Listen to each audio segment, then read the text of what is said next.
ఒక్క నిమిషం వెనకరా అందరూ వస్తాడు ఇప్పుడు పడది నేర్చుకున్నా మరి అందరు వస్తుంటారు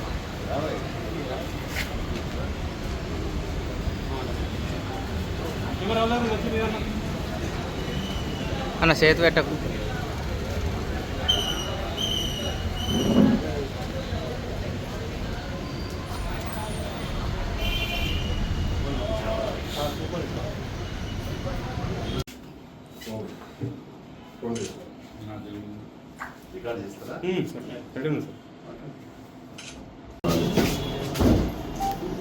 భారత కమ్యూనిస్ట్ పార్టీ ఈ దేశంలో మనం 25 డిసెంబర్ 26న కాన్పూర్లో స్థాపించబడింది. అంటే 100 ఏళ్ళు పూర్తి చేసుకున్నది. 101వ సంవత్సరం అడిగింది.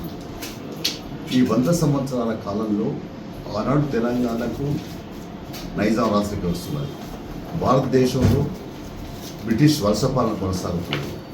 550 సంవత్సరాల పైబడి రాజకీయ వ్యవస్థ ఉంది, అణచివేత ఉన్నాయి, వెట్టి చాకరీ ఉంది, బానిసత్వం ఉంది, భూములన్నీ భూస్వాముల చేతిలో ఉన్నాయి. ఎస్సీలు బీసీలు బడి అంటరాని వాళ్ళుగా బయట ఉండబడ్డారు. చేతులన్నీ ఎవరికి వాళ్ళుగా అడిగి మరిగి దొరల చెప్పు చేతుల్లో పనిచేసే రోజుది. అలాంటి రోజుల్లో ఈ దేశానికి సంపూర్ణ స్వాతంత్ర్యంగా పిలిపించినటువంటి సిపిఐ పార్టీ, అలాగే ఆనాడు కార్మిక సంఘాలు ఏఐటీసీ కానీ, అలాగే రైతు సంఘం కానీ, వ్యవసాయ సంఘం కానీ, మహిళా సంఘం కానీ, యువజన విద్యార్థి అన్ని సంఘాలు కూడా స్థాపించి, వృత్తి సంఘాలు స్థాపించి ప్రజల పక్షం నిలబడింది. ఈ దేశానికి సంపూర్ణ స్వాతంత్రం కావాలా, తెలంగాణలో నైజాం రాజ్యం పోవాలా, ప్రజాస్వామ్యం కావాలా, ప్రజల చేత ప్రజల ద్వారా ప్రజల కొరకు పరిపాలన సాగాలని ఆనాడు ఉద్యమించింది, పోరాడింది. స్వాతంత్ర పోరాటంలో దాదాపు వేలాది మందిని పోగొట్టుకున్నటువంటి పార్టీ. వీరట్టుకుంట కేసు, పేసాలకుంట కేసు, కాన్పూర్ కేసులు కట్టుబడి జైళ్లలో 9 ఏళ్ళు 10 ఏళ్ళు ఆనాటి సిపిఐ నాయకులు తగ్గినారు. ఇప్పుడేమో అమిత్ షా అంటున్నాడు, పార్లమెంట్ అంటున్నాడు రష్యా కమ్యూనిస్ట్ పార్టీ అంట. సిగ్గు లేదు ఆయన అమిత్ షాకి మాట్లాడాలని కూడా. ఎందుకంటే ఈ 25 డిసెంబర్ 26 కాన్పూర్లో స్థాపించబడింది. ఈ లోకమంతా తెలుసు. 2020 తాస్కెట్లో కొంత కమ్యూనిస్టులు ఆడ పెట్టుకోవచ్చు పార్టీ, కానీ ఇక్కడ స్థాపించబడింది ఇక్కడ ఇది చెప్తా ఉంటే ఆయన ఆ రకంగా కక్ష దూరిత వ్యవస్థ పరిస్థితులు. ఈ పీపుల్స్ వారికి సంబంధించి ఏదో ఆపరేషన్ కాగారు పేరుతో మేము అంతం చేసేసాం, మావోయిస్టులు అయిపోయింది కానీ కానీ సంబరపడుతున్నాడు, జబ్బలు జరుపుకుంటున్నాడు.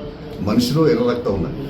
అలాగే మరి దోపిడి ఉన్నంత కాలం మనుషులు ఎట్లా ఎర్ర రక్తం ఉంటుందో, అనిశ్చిత ఉన్నంత కాలం ఈ ఎర్ర జెండా ఉంటుంది, పోరాడే జెండా ఉంటుంది. ఇది ప్రజల పక్షపాతి, అందరూ అట్టడుగు వర్గాల ఆశాజ్యోతి, అందులో శ్రమకు దగ్గర ఫలితం రావాలని పోరాడేది. ఇది మళ్ళీ ఈ సిద్ధాంతం అనేది భారతదేశమే కాదు కదా, ప్రపంచవ్యాప్తంగా కొనసాగుతుంది, విస్తరిస్తున్నది. అయితే ఈ విపరీత అనేది కొంతమంది తెలుసు, ఇలా మాకు ఉన్నమాటనే తెలిసే మేము ఈ పార్టీలో పనిచేస్తున్నాం. ఇది అడుగడుగు నాటుకోటి ఇబ్బందులు వచ్చినా కష్టాలు వచ్చినా ప్రజల పక్షాన ప్రజల చేత ప్రజా ఉద్యమాలు నిర్మిస్తున్నాం. అందుకనే ఈ తెలంగాణ సాయుధ పోరాటం ఒక పెద్ద చరిత్ర.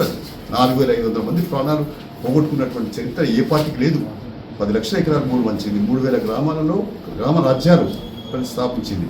కానీ ఇట్లాంటి చరిత్ర ఉంది. అందుకని ఇప్పుడు ఇంటింటికి ఈ పార్టీ బలపడితే ఈ పార్టీ మరింత బలోపేతమైన కార్మికులకు కానీ, రైతులకు కానీ, కూలీలకు కానీ, సామాన్య ప్రజలకు కానీ న్యాయం జరుగుతుంది.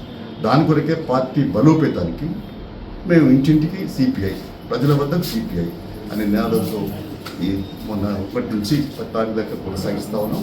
దానిలో భాగంగానే జగిత్యాల జిల్లాలో కూడా ఇక్కడ ఇంటింటికి సిపిఐ పేరుతో వచ్చి నిధులు విరాళాలు మరి ఎంత ఇస్తే అంత, ఇక్కడ ఏ రకమైనటువంటి ఒత్తిడి ఉండదు.